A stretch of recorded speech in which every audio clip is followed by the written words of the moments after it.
बिस्मिल्लाहिर्रहमानिर्रहीम। अस्सलाम वालेकुम। Welcome to Masara kitchen. मैं हूँ मारिया सैयद। मैं हूँ सबिका सैयद। आज हमारे किचन में बन रहा है मज़ेदार मलका मसूर की दाल। और इसे बनाने के लिए हमने यहाँ पे लिया है 1 पाव मलका मसूर।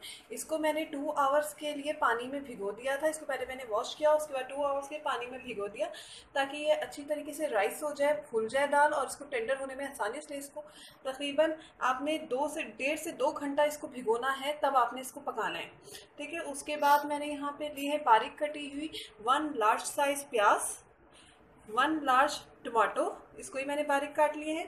उसके साथ ही मैंने यहाँ पे 1 टीस्पून गार्लिक जिंजर पेस्ट, हस्बे ज़रूरत नमक, हाफ टी स्पून हल्दी, 1 टीस्पून कुटी लाल मिर्च, 1 टीस्पून पिसा हुआ ज़ीरा, हाफ टी स्पून साबित ज़ीरा, हाफ टी स्पून कलौंजी और मैंने यहाँ पे चंद पत्ते कड़ी पत्ते के लिए हैं।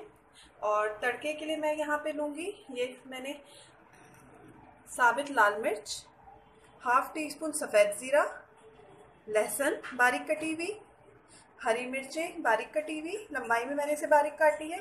और यहाँ पे चंद पत्ते मैंने कड़ी पत्ते के रखे हैं तड़के के लिए। ये तड़के का सामान है और इन सब को बनाने के लिए मैं हाफ कप ऑयल यूज़ करूँगी।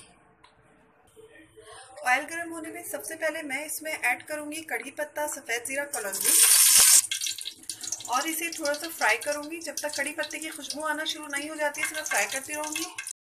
आनी शुरू हो चुकी है, कड़ी पत्ते का भी हल्का हल्का कलर चेंज हो चुका है। अब इसमें जाएगी बारीक कटी हुई प्याज। अब मैं प्याज को ब्राउन करूंगी। प्याज यहाँ पे ब्राउन हो चुकी है, देखिए ये लाइट सी ब्राउन है, बिल्कुल डार्क ब्राउन मैंने इसको नहीं किया, लाइट सी ब्राउन है। अब इसमें जाएगा टमाटर,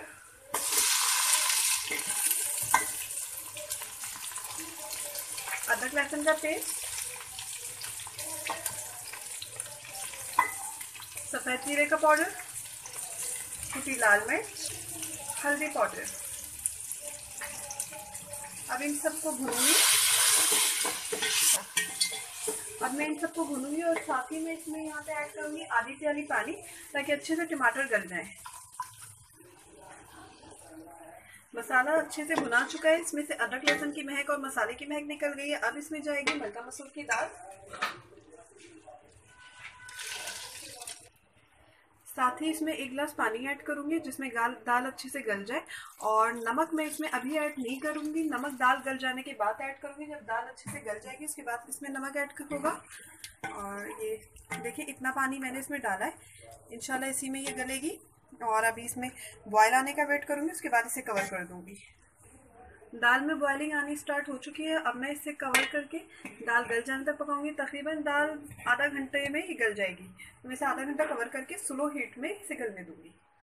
तो यहाँ पे रेडी हो चुकी है, ये गल चुकी है अच्छी तरह से। अब मैं इसमें ऐड करूंगी सॉल्ट। वैसे अगर आपको दाल दानेदार पसंद है तो आप दानेदार रहने दें, नहीं तो अगर आपने थोड़ी सी मेश करनी है तो इसमें से आप इसे इस तरह से थोड़ा थोड़ा करके मेश कर दें। अगर आपके पास दाल घोटनी है तो आप दाल घोटनी से भी कर सकते हैं। मैं इसको थोड़ा सा ऐसे मेश करूंगी इस तरह से। दाल रेडी हो चुकी है, सॉल्ट भी इसमें मैंने ऐड कर दिया है। और अब ये देखिए मैंने इसको मेश करके ये आधी जो है दानेदार है और आधी जो है मेश है। अब इसमें मैं तड़का लगाऊंगी। अब मैं तड़का रेडी करूंगी। जो तड़के का सामान रखा था इसको मैं ऑयल में डाल के फ्राई करके फिर दाल में डालूंगी। मज़ेदार मलका मसूर रेडी हो चुकी है। इसके साथ ही आप हमें दुआओं में याद रखिएगा और हमें इजाज़त दीजिए। मैं हूँ मारिया सैयद। मैं हूँ सबिका सैयद। अल्लाह हाफ़िज़। अल्लाह हाफिज़।